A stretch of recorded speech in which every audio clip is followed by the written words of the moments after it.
یہ ساری آج شیلز یہ دیکھ لیں، ٹیئر گیسنگ شیلز، یہ ساری کل شام سے یہ صرف میرے گھر میں جو پڑے ہیں، یہ ہمارے گھر کے ارد گرد جو شیلز ملے ہیں، جو میری زمان پاک کے گھر کے اندر جو شیلنگ ہوئی ہے، میں یہ آپ کو اس لیے دکھا رہا ہوں کہ یہ کل دوپہر سے میرے گھر کے اوپر حملہ ہے، اور یہ شیلز جو آپ دیکھ رہے ہیں یہ صرف جس طرح میں نے کہا اس گھر کے اندر، یعنی میرے گھر کے اندر یہ وہ شیلز ہیں جو گھر کے باہر ہیں اس کا ہمیں کوئی اندازہ نہیں، وہ ساری سڑک کے اوپر ساری رات صبح تک، اور ابھی جب میں آپ سے بات کر رہا ہوں پھر شیلنگ ہو رہی ہے، پھر ایک اور حملہ ہو گیا۔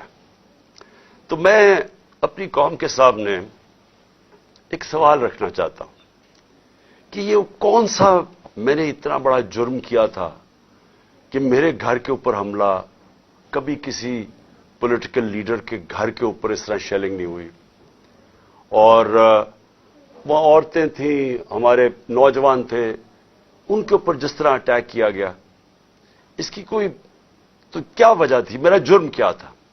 جرم یہ تھا، ذرا میں آپ چاہتا ہوں غور سے سنیں میرا جرم کیا تھا۔ ایک کیس لگا ہوتا ہے توشہ خانہ کا، جو توشہ خانہ کا کیس میرے اوپر ایک الزام لگایا گیا،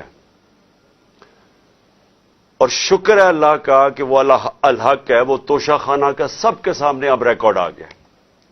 میں چیلنج کرتا ہوں کہ جب یہ کیس سنا جائے گا، اگر کسی نے ساری چیزیں جائز طریقے سے، یعنی جائز طریقے سے، توشہ خانہ کا مطلب ہوتا ہے کہ جو آپ پریزنٹ آپ کو جب گفٹس ملتی ہیں تو ان میں سے جو آپ رکھنا چاہتے ہیں ایک قیمت ادا کر کے لے لیتے ہیں، وہ آپ کی پراپرٹی بن جاتی ہے، یہ توشہ خانہ ہے، اور یہ 70 سال سے یہی ہے۔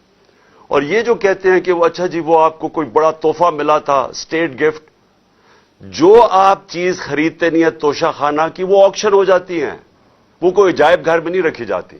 تو میرے اوپر پورا انہوں نے میڈیا ٹرائل چلوایا، اسی کے اوپر کیس کر دیے، اور اب اللہ کا کرم ہے کہ ان ساری چیزیں ان کی سامنے آ گئی ہیں، اور ابھی آپ کو پتا چلے گا جب وہ دیکھیں گے کہ انہوں نے چوری کی ہے توشہ خانہ سے، اور انشاءاللہ وہ سامنے آ جائے گا۔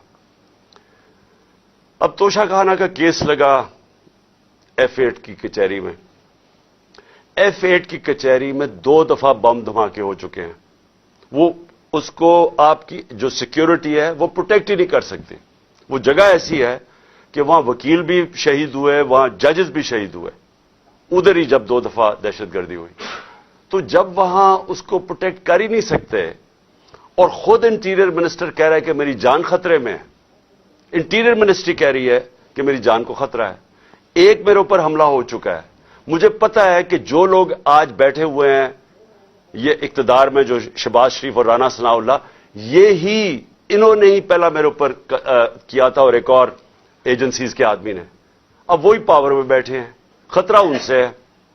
تو میں ایک چیز مانگی کہ مجھے سیکیورٹی دیں ادھر جانے کے لیے، اور اگر سیکیورٹی نہیں دے سکتے تو میرا ادھر کر دیں کیس جدھر مجھے سیکیورٹی ملتی ہے۔ جب سے میری ٹانگ ٹھیک ہوئی ہے، میں 2 دفعہ ایک لاہور ہائی کورٹ گیا اور ایک اسلام آباد، کوئی سیکیورٹی نہیں تھی، کوئی پروٹیکشن نہیں تھی۔ اور پھر میں واضح کر دوں کہ یہ انپریسیڈنٹڈ ہے کہ ایک ایکس پرائم منسٹر کو قاتلانہ حملہ ہوتا ہے، اس کے بعد اس کو سیکیورٹی نہیں ملتی۔ اس کے لیے اس وجہ سے ہم نے عدالت میں گئے ہوئے ہیں کہ ہمیں سیکیورٹی دو، اور اس جج نے میرے اوپر وارنٹ نکال دیا۔ اب یہ وارنٹ کیا ہے؟ جس کے لیے پولیس آئی ہوئی تھی۔ میں یہ ذرا سارا آپ کو سمجھانا چاہتا ہوں کہ یہ جو ساری ابھی بھی شیلنگ ہو رہی ہے، یہ پولیس کا اور کوئی کام نہیں ہے، پوری فوج کی فوج آئی ہوئی ہے، رینجرز آئے ہوئے ہیں کہ اس طرح کوئی دہشت گرد یا زمان پاک میں بیٹھا ہوا ہے۔ وارنٹ صرف یہ تھے کہ آپ کو پولیس عدالت میں پیش کرے، یہ ہے وارنٹ۔ جس عدالت میں میں اس لیے نہیں جا سکا کیونکہ سیکیورٹی کا ایشو تھا، عدالت نے پیش کرنا، یہ پولیس نے وہاں پیش کرنا تھا۔ رات کو جو پریزیڈنٹ ہیں لاہور ہائی کورٹ کے بار کے اشتیاق خان، انہوں نے شیورٹی دے دی، ان کو میں نے آتھرائز کر دیا، انہوں نے شیورٹی دی کہ وہ جو میرا اپیرنس ہے ہائی کورٹ میں وہ گارنٹی کرتے ہیں۔ 18 کو انہوں نے شیورٹی دے دی میں ہائی کورٹ میں پریزنٹ ہوں گا۔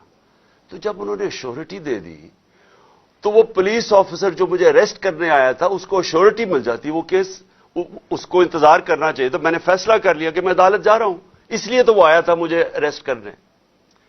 اور یہ قانون ہے، یہ جو کوڈ آف کرمنل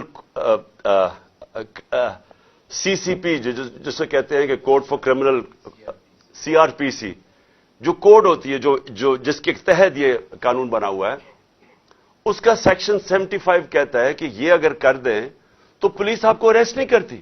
تو وہ رات لے کے پھر رہا اشتہا خان یہ اب شیورٹی، اور پولیس والا ہی نہیں مل رہا. وہ کیوں نہیں مل رہا؟ کیونکہ انہوں نے فیصلہ کیا ہوا تھا میرے اوپر یہ اٹیک کرنے کا. اب یہ میں آپ کو دکھا رہا ہوں کہ یہ صرف شیلز نہیں ہیں، یہ گولیاں آپ کے سامنے ہیں. یہ گولیاں چلائی انہوں نے یہاں. یہ گولیاں چلانے والے ایک آدمی کو عدالت میں پیش کرنے کے لیے نہیں آتے. ان کے عزائم، یہ جو اوپر سارے بیٹھے ہوئے ہیں جنہوں نے پہلے ہی مجھے قتل کرنے کی کوشش کی تھی، ان کے عزائم یہ نہیں تھے کہ عمران خان نے یہ عدالت میں کہ وہ کہہ رہا ہے کہ میں پہنچوں گا، اس کے باوجود یہ حملہ کر رہا ہے اور ابھی تک حملہ ہو رہا ہے. ان کا مقصد کچھ اور ہے. لندن کے اندر پلان بنا، وعدے کیے گئے نواز شریف سے. وعدہ یہ کیا گیا کہ اگر ہمیں بیک کریں گے تو میں آپ کو یہ کر کے دوں گا، جس میں عمران خان کو جیل میں ڈالوں گا، PTI کو ختم کروں گا، نواز شریف کو سارے کیسز ختم کروں گا. یہ پلان تھا پورا. یہ پلان بڑی دیر سے پتہ ہے، میں بتاتا جا رہا ہوں آپ سب کو. اس پلان کے تحت یہ گیم چل رہی تھی. کیوں میرے ورکرز اس طرح، جس طرح انہوں نے یہ دفاع کیا زبان پاک کی، میں تو کیا ان کو 2 دفعہ کہا، میں نے کہا دیکھو یہ میں کوئی انتشار نہیں چاہتا، میں چاہتا ہوں میں چلا جاتا ہوں، بیگ میرا پیک تھا. لیکن سارے کارکنوں کا کیا مسئلہ تھا؟ ان کو پتا تھا کہ جب سے ہماری حکومت گئی ہے ہمارے لوگوں کو تشدد کیا گیا جیل میں. کسٹوڈیل ٹارچر کہتے ہیں اس کو. جیل کے اندر تشدد کیا گیا. اعظم سواتی، شہباز گل، ہمیں پتہ ہے ارشد شریف سے کیا ہوا، ہمیں پتہ ہے سوشل میڈیا کے لڑکوں سے کیا ہوا، اور ہمیں پتہ ہے کہ وہ درویش، وہ جو اسپیشل انسان تھا جس کے پاس پیار کے علاوہ کچھ تھا ہی نہیں، ذل شاہ سے کس طرح انہوں نے اٹھایا اور اس سے تشدد کر کے قتل کر کے سڑک پہ پھینک گئے. تو وہ سارے فکر کر رہے تھے کہ دیکھیں اگر انہوں نے یہ آپ سے لے گئے ایک دفعہ آپ کو، تو یہ آپ سے بھی یہ کریں گے. اس لیے انہوں نے رات سے وہ مقابلہ کر رہے ہیں ان کا، صرف اس وجہ سے. سو میں آج یہ پوچھنا چاہتا ہوں، میں وہ جو اپنے آپ کو نیوٹرل کہتے ہیں ان سے پوچھنا چاہتا ہوں کہ مجھے یہ بتائیں کہ رینجرز کو بھیجنے کا کیا کام تھا؟ میرے دیوار کے اوپر رینجرز چڑھ رہے تھے، اندر آنے لگے تھے. یہ میں کون سا جرم کیا کہ رینجرز کو یہاں اٹیک کروایا میرے اوپر؟ اور جب رینجرز اور ہمارے لوگوں کا آمنا سامنا ہوگا تو کیا کوئی قوم سمجھے گی کہ ہماری اسٹیبلشمنٹ نیوٹرل ہے؟ اور کیا یہ کرنا چاہیے کہ رینجرز یعنی فوج کو اور عوام کا آمنا سامنا کروانا چاہیے؟ جب TLP آ رہی تھی اسلام آباد کی طرف تو مجھے تب آرمی چیف نے کہا تھا کہ ہم بالکل فوج کو سولینز کے سامنے نہیں لے کے آئیں گے. تو اب کیوں آ رہی ہے؟ کیا وجہ ہے؟ کون سا جرم ہے؟ کیا جرم کیا میں نے؟ اور کیا وجہ ہے کہ اس طرح کی بے دردی سے، جس طرح کا ابھی تک سب کو یہ جو شیلز مارے گئے ہیں، گولیاں چلائی گئی ہیں، یعنی یہ کیا جمہوریت ہے؟ کیا ہم نے کبھی ہمارے 3.5 سال میں کبھی کسی کے اوپر 3 لانگ مارچز دی، پروٹیسٹ تھے، کیا ہم نے کبھی کسی کے اوپر یہ کیا؟ تو یہ کیا وجہ ہے؟ اس کے پیچھے کیا ہے؟ ہم سب سوال پوچھ رہے ہیں، ہم سب حیران ہیں کہ اس سب کا مقصد کیا ہے؟ چاہتے کیا ہے؟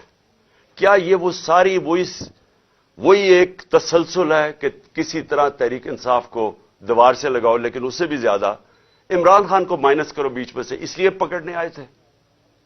اور دیکھیں، میں آج اپنی ساری قوم کے سامنے کہہ رہا ہوں کہ دیکھیں، میں نے پوری کوشش کی ہے جب سے میری گورنمنٹ گرائی گئی ہے کہ کوئی میری وجہ سے اس ملک میں انتشار نہ ہو. ہم نے سارے پرامن 70 جلسے کیے، سب پرامن. جب کوئی انتشار کا وقت آتا تھا، جب انہوں نے اسی طرح ہمارے اوپر ظلم کیا 25 مئی کو پچھلے سال، میں نے کینسل کیا.